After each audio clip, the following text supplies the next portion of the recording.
யுஎஸ்‌க்கும் இந்தியாவுக்கும் நடுவுல வந்து பஞ்சாயத்து போயிட்டு இருக்கு. நம்ம எல்லாருக்குமே தெரியும்ல. ரஷ்யா வந்து நம்மகிட்ட ஒரு பயங்கரமான ஸ்டேட்மெண்ட்ட சொல்லியிருக்காங்க. பட் அதுக்கு வர்றதுக்கு முன்னாடி இன்னைக்கு நம்மளுக்கும் அமெரிக்காவுக்கும் இருக்கிற பிரச்சனை என்னங்கிறத பார்த்துருவோம்.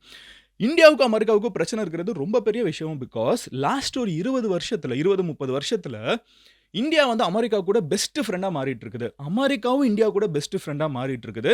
நம்ம அதிகமான பொருட்கள வந்து அமெரிக்க நாட்டுக்கு தான் அனுப்பிச்சிட்டு இருக்கோம். அமெரிக்கன் பொருட்கள நெறைய நம்மளும் வாங்கிட்டு இருக்கோம்னு சொல்லிட்டு 2 நாடுகளும் ரொம்ப குளோஸ் ஃப்ரெண்ட்ஸா போயிட்டு இருக்கிற நேரத்துல, ட்ரம்ப் என்ன பண்றாரு? பாகிஸ்தான் வந்து எப்படி போர நிறுத்தினது நீங்க தான் பெரிய வள்ளல், வெள்ளை கொடி வேந்தன் அப்படின்னு சொல்லிட்டு எனக்கு நோபல் பிரைஸ் குடுக்க சொல்றாங்க. ஆனா இந்தியா சொல்ல மாட்டேங்குது பாரு. அப்ப இந்தியா மேல நான் பழிய போடுறேன். இந்தியா மேல நான் என்னென்ன காரணம் கிடைக்குதோ எல்லாத்தையும் சொல்லி நான் வந்து டாக்ஸ் ஏத்த போறேன்னு சொல்லிட்டு தான் ரஷ்யா கிட்ட ஆயில் வாங்குறீங்க. எங்களுக்கு நீங்க ஓப்பனா மார்க்கெட் குடுக்கல. இது எல்லாத்தையும் கண்ட மணிக்கு சொல்லிட்டு இருந்தாரு. பேசிக்கா எண்ட் ஆஃப் த டே என்ன அப்படின்னு பார்த்தீங்கன்னா, ட்ரம்ப்‌க்கு ஈகோ ஹிட் ஆயிடுச்சு. இந்தியா கிட்ட இருந்து அமெரிக்கா வந்து நெறைய பிசினஸ் பண்ணிட்டு இருக்குது. 25% நம்மளோட எக்ஸ்போர்ட் வந்து அமெரிக்காவ நம்பி இருக்குது.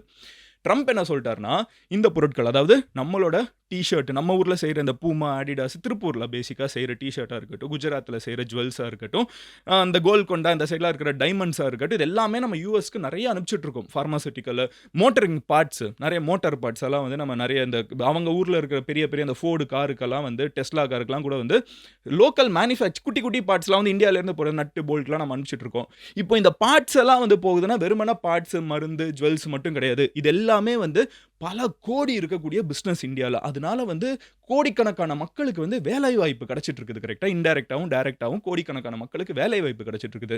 அப்ப நம்ம அமெரிக்காவுக்கு அனுப்புற ஒரு டீ ஷர்ட்ல வந்து இங்க என்ன நடந்துட்டு இருக்குது? அத செய்றவங்க, அத ஓன் பண்றவங்க, அத ஒரு இடத்துல இருந்து இன்னொரு இடத்துக்கு போய் விடுற ட்ரக்குக்காரங்க, இதுக்கு நடுவுல வந்து இவங்களுக்கு போடுற டீ ஆத்தி குடுக்குறவங்கல இருந்து ஏகப்பட்ட பேருக்கு வேலைவாய்ப்பு அமெரிக்காவுக்கு நம்ம இந்த டீ ஷர்ட் அனுப்புறதுனால கிடைச்சிட்டு இருக்கு. கரெக்ட்டா? இந்த மாதிரி எல்லா ஃபீல்ட்லயும் நடந்துட்டு இருக்குது. ட்ரம்ப் என்ன சொல்றாரு? ஓ! இந்தியாவுக்கும் எனக்கும் செட் ஆவல. இந்தியாவ நான் பெஸ்ட் ஃப்ரெண்டுன்னு நெனச்சு, நான் வந்து இந்தியா வந்து என்னை நெறைய புகழ்படுவாங்க. நான் சொன்ன உடனே ரஷ்யாவோட ஃப்ரெண்ட்ஷிப்ப முறிச்சுப்பாங்க.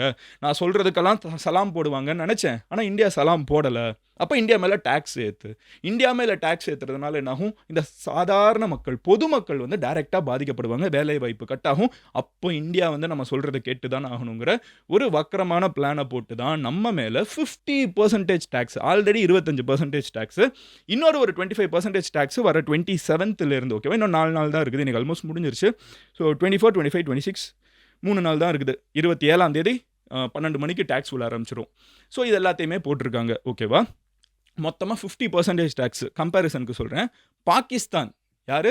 அவங்க ஊர்ல ட்வின் டவர்ஸ இடிச்சு, அவங்க ஊர்ல அத்தன பேரு இறந்து போனதுக்கு காரணமா இருந்த ஒசாமா பின் லேடன ஒளிச்சு வச்சிருந்த பாகிஸ்தான். அங்க தான் போய் கொன்னாங்க. ஸோ அந்த பாகிஸ்தானுக்கு 19% டாக்ஸு. இந்தியா என்ன ஆனாலும் அமெரிக்காவுக்கு சுந்தர் பிச்சையிலேருந்து, சத்யா நடலாலேருந்து நம்ம ஊர்ல ஐஐடி, ஐஐஎம்ல படிக்க வச்ச எல்லாரையும் அவங்க ஊர்ல இருக்கிற பெரிய பெரிய கம்பெனிக்கு சிஇஓவா மாத்தி வச்சிருக்கிற இந்தியாவுக்கு 50% டாக்ஸ். பாகிஸ்தானுக்கு 14% டாக்ஸ். நம்மளுக்கு 50% tax. That is indirectly saying Americans வந்து இந்தியன் பொருட்கள வாங்காதீங்க. அமெரிக்க மக்கள் என்ன பண்ணுவாங்க? பொதுமக்கள் என்ன பண்ணுவாங்க? அங்க இருக்கிற இது வந்து ட்ரம்ப் கவர்ன்மெண்ட் மேல இருக்கிற நம்மளுக்கு கோவம். கரெக்ட்டா? மொத்த அமெரிக்க மக்கள் கிடையாது. அமெரிக்க மக்கள் என்ன பண்ணுவாங்க? ஒரு கடைக்கு போறாங்க. ஒரு தங்கம் இருக்குது. ஒரு தங்கம் வந்து இப்ப பாகிஸ்தான்லேருந்து செஞ்சு வர்ற ஒரு ஜுவல்லுக்கு வந்து ரூ. 100 இருக்குன்னா, இந்தியாலேருந்து செஞ்சு வர அது ₹119 இருக்குது. ஓகேவா? பாகிஸ்தான்லேருந்து வந்த ஒரு ஜுவல் வந்து ரூ. 119 இருக்குது. அதே ஜுவல் இந்தியால அதே டிட்டோ அப்படியே இந்தியாலேருந்து செஞ்சு வந்தா, அதுக்கு ரூ. 150. இப்போ மக்கள் எத வாங்குவாங்க? பாகிஸ்தான், இந்தியான்னு யோசிப்பாங்களா? எது காசு கம்மியா இருக்குன்னு பார்ப்பாங்களா? ஸோ இன்டைரக்ட்டா என்ன ஆகும்? இந்தியன் பொருட்கள அமெரிக்க மக்கள் வாங்குறது கம்மியாகும். இந்தியன் பிசினஸ் அமெரிக்கால ரன் ஆகுறது கம்மியாகும். அதன் வெளிப்பாடா இந்தியால வேலைவாய்ப்பு அடி வாங்கும். இந்தியால வேலை செய்றவங்களுக்கு சப்போர்ட் பண்ணக்கூடிய சுத்தி இருக்கிற ஈகோசிஸ்டம் அடி வாங்கும். நான் சொன்ன மாதிரி அந்த கம்பெனி முன்னாடி டீ ஆத்திட்டு இருக்கிற அண்ணன் வரைக்கும் பாதிக்கப்படுவாரு. இது எல்லாத்தையும் கை வைக்கிற மாதிரி ட்ரம்ப் டாக்ஸ போட்டிருக்காரு. 27ஆம் தேதி வருது. கரெக்ட்டா? இதுக்கு இந்தியன் கவர்ன்மெண்ட் என்ன தெரியுமா சொல்லியிருக்குது? நாளாக இந்தியா வந்து பணிஞ்சிரும் அப்படின்னு நம்ம நினைக்கிறோம். ஆனா இந்தியா வந்து பணிய போறது இல்ல அப்படின்னு சொல்லிட்டு நம்மளோட எக்ஸ்டர்னல் அஃபேர்ஸ் மினிஸ்டர் ஜெய்சங்கர் வந்து சொல்லியிருக்காரு. எங்களுக்குன்னு சில ரெட் லைன்ஸ் இருக்குது. என்ன ஆனாலும் எங்களோட விவசாயிகளும், எங்களோட சின்ன சின்ன கடை வச்சிருக்கிறவங்களையும் நாங்க பாதிக்கிற மாதிரி ஒரு விஷயத்த அலோவ் பண்ண மாட்டோம். ஏன்னா ட்ரம்ப் என்ன கேட்கிறாரு? நீ வந்து உன் நாட்டுக்குள்ள என்னோட பொருட்கள வந்து ஃப்ரீ மார்க்கெட்டா விடு.